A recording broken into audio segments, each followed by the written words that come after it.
Hello friends, welcome to let's learn and teach. Discuss करेंगे English pedagogy के questions for REET exam. आज हम 2017 के रीट लेवल 1 लैंग्वेज 1 के क्वेश्चंस डिस्कस करने वाले हैं। फर्स्ट क्वेश्चन है, blank space is applied in order to choose a particular course for a particular class. एक विशेष वर्ग के लिए एक विशेष पाठ्यक्रम चुनने के लिए कौन सा सिद्धांत लागू किया जाता है? ऑप्शन नंबर ए है द प्रिंसिपल ऑफ मोटिवेशन, अभिप्रेरणा का सिद्धांत।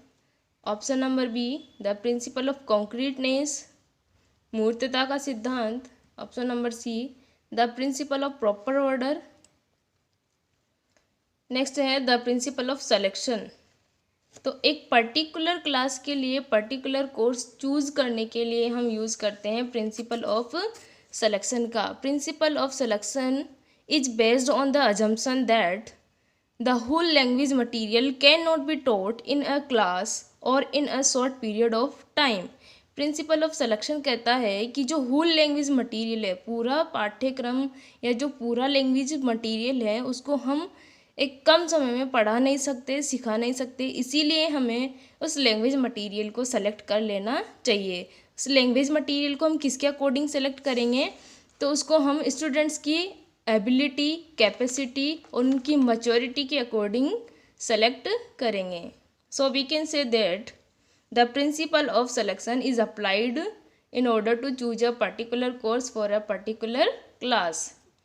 Next question is which is the classical method of teaching English. English teaching का क्लासिकल मेथड कौन सा है? Option number A direct method, the grammar translation method, bilingual method, audiolingual method. तो जो classical method है वो है द ग्रामर ट्रांसलेशन मेथड, या जिसे हम जीटी मेथड भी कहते हैं। GT method is called classical method, oldest method etcetera. Next question है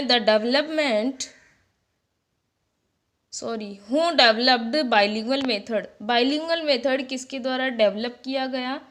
ऑप्शन नंबर ए है डॉक्टर वेस्ट। नहीं, डॉक्टर वेस्ट द्वारा डॉक्टर वेस्ट्स न्यू मेथड दिया गया था।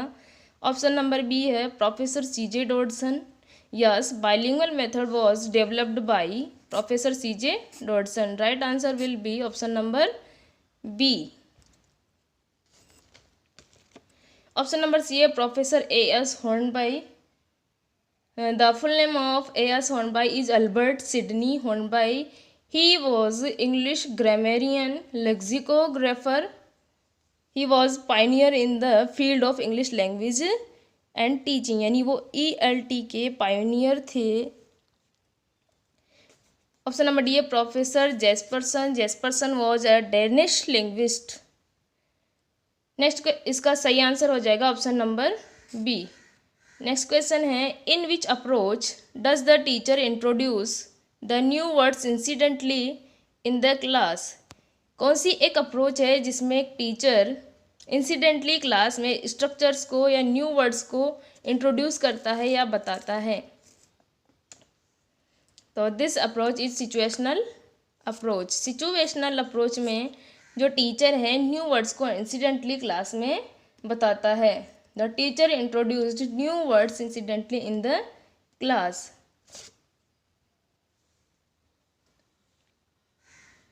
और जो ये अप्रोच है situational approach follows the principle of interest. जो सिचुएशनल अप्रोच है ये प्रिंसिपल ऑफ इंटरेस्ट को फॉलो करती है। स्ट्रक्चरल अप्रोच में हम स्ट्रक्चर्स को बताते हैं, बच्चों को क्रेमिंग करवा दी जाती है स्ट्रक्चर्स की। Option number C will be the right answer of this question.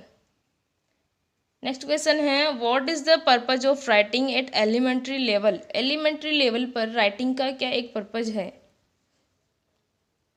Option number A development of motor skills, यानी गतिक कौशल का विकास करना।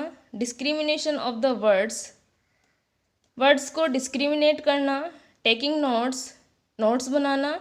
इनिशिएटिंग कन्वर्सेशन को शुरू करना। तो the purpose of writing at the elementary level is to develop of motor skills, यानी गतिक कौशलों का विकास करना। As you know Maria Montessori जिन्होंने विधि दी थी वो भी यही कहती है कि जो प्राइमरी लेवल है या एलिमेंट्री लेवल है उस पर बच्चों को करके सिखाया जाना चाहिए और खेल विधि द्वारा उनको सिखाया जाना चाहिए ताकि उनकी मोटर स्किल्स डेवलप हो सके। वो बात करती है कि इंद्रियों द्वारा बच्चों को सिखाया जाना चाहिए। If you like the session then share it. Thanks for watching.